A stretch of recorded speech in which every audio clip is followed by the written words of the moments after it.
If you are wondering if we have the dual app feature available on the Samsung Galaxy S26 Ultra, then the answer is yes, we do. However, it is not really that great because we cannot duplicate lots of apps. Only some apps can be duplicated in there.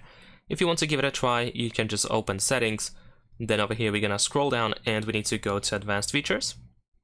There we go, and then in advanced features we're gonna go to dual messenger, and then in here we can see the list of apps that you can duplicate. But like I said, this option is actually not so great because we cannot really duplicate lots of apps in here. Only some messaging apps can be cloned with the help of this dual messenger feature.